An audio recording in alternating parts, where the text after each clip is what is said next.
জীবনে জুলুম আছে না নেই? না এই এলাকায় নেই? পারিবারিক জীবনে জুলুম হচ্ছে স্ত্রীর কাছে যৌতুকের টাকা নেওয়া। যেটা দেওয়ার দরকার দেন মোহর ওইটা দেয় না, জনম বাকি পুরা ফাঁকি। কয়েকদিন আগে কুষ্টিয়ার একটা জানাজায় স্বামী মারা গেছে, স্ত্রীর সামনে নিয়ে এসেছে ৭০ বছরের মুরব্বী। ওর স্ত্রীকে পর্দার আড়াল থেকে মানুষ ডাক দিল যে আপনি বলেন আপনার যদি দেন মোহর বাকি থাকে মাফ করে দিলাম। বউ ডাক দিয়ে বলেন না আমি এখন মাফ করব না, আগে টাকা দেন। ও সারা জীবন আমাকে আশায় দিয়ে দিয়ে সংসার করেছে, বলে যে টাকা দেব দেব, ৭০ বছর বয়স হয়ে গেছে আজ টাকা দেয়নি, আজ টাকা না দিল ওর মাপ নেই। এরকম অনেক বুড়ো বসে আছে, দেন মোহর বাকি আছে কার কার হাত তোলেন তো। একজন, আরে আল্লাহর ওলি, হ্যাঁ এদিকে আসেন, আপনাকে একটু ভালো করে দেখি। বিয়ে করে সংসার চালিয়ে যাচ্ছ আর দেন মোহর দেওয়ার খবর নেই। এই কে হইতে, এদিকে আসেন, বিয়ে করাচ্ছি। মানে বিয়ে করে সংসার করছে। মা বোন যারা এসেছেন, দেন মোহরের মাফ করার কোন সিস্টেম নেই, আগে টাকা দেবে তারপরে মাফ হবে। কারণ দেন মোহর দিয়েছে কে? ওয়াতুহুন্না উজুরহুন্না ফারিদা, দেন মোহরের টাকা দেওয়া ফরজ। সভাপতি সাহেব যদি বলে আমির হামজা ভাই এসেছেন কুষ্টিয়া থেকে মুসাফির মানুষ, এতদিন নামাজ রোজা করলাম আর পারি না, মাফ করে দিন। আমি যদি বলি ঠিক আছে মাফ করে দিলাম, মাফ হবে? দেন মোহর দিয়েছে কে? নামাজ দিয়েছে কে? এটা আমার ক্ষমতা আছে?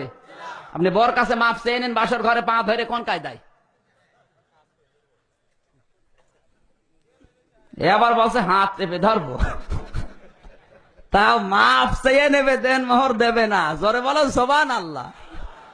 এ জেলায় কেউ মেয়ে বিয়ে দেবে? কালকে কিন্তু এটা ইউটিউবে যাবে, টিউব মেটে যাবে, ইন্টারনেটে যাবে, ফেসবুকে যাবে, পত্রিকায় যাবে। এটা সিটি হচ্ছে, সারা পৃথিবী ছড়িয়ে যাবে, শেষে গাজীপুরের লোক বিয়ে না করে মরবে।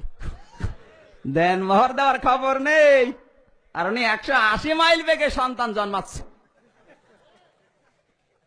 সেদিন বিবাহ অনুষ্ঠানে কবুল বলবে, দাঁড়া তোর দেন মোহর কত? ৫,০০,০০০ টাকা।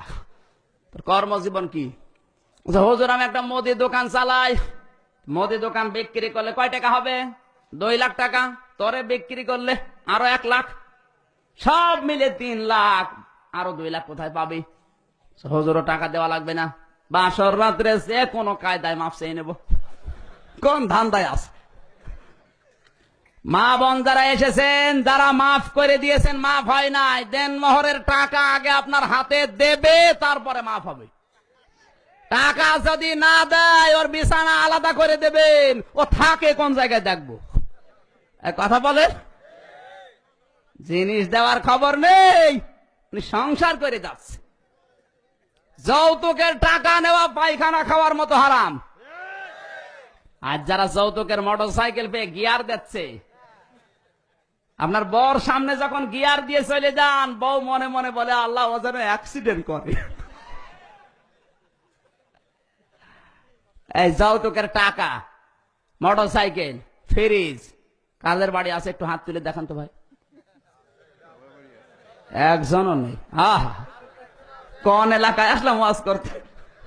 এটা সব আল্লাহর ওলি বসে আছে। আজ পারিবারিক জীবনে জুলুম হচ্ছে এইটা। মেয়েদের উপরে জুলুম বন্ধ করা দরকার। আপনি সৌদি আরবে যান তো, কবুল বলার আগে ৩৫ থেকে ৭০,০০০ রিয়াল মেয়ের হাতে দেওয়া লাগে, তারপর কবুল বলে। দেশে মেয়ের দাম আছে। যদি ওই সিস্টেম থাকতো, এদেশে পুরুষ মানুষ কত বিয়ে না করে মরে যেত। আজ তো ফ্রি পাচ্ছি আমরা, এই জন্য কোনো দাম নেই এদের। কথা বলেন, আমার জন্মের পর থেকে এই দুইজন বারবার পাল্টায় আর যায়, বারবার পাল্টায় আর যায়, কিন্তু মেয়েদের এই সম্মানটা আজ এই দুইজনের একজনও দিতে পারেনি। কথা বলেন। আহ্বান জানাই কোরআনের মাহফিল থেকে যারা দায়িত্বে আছে, আপনাদের উচিত আগামীকাল সংসদে আইন পাশ করা, দেন মোহর দেওয়া ফরজ দিতে হবে, যৌতুক নেওয়া হারাম, এটা হারাম করতে হবে। যৌতুক নিয়ে যদি কেউ বিবাহ করে ওকে সামাজিক ভাবে বয়কট করা হবে। কথা বলেন ঠিক কি?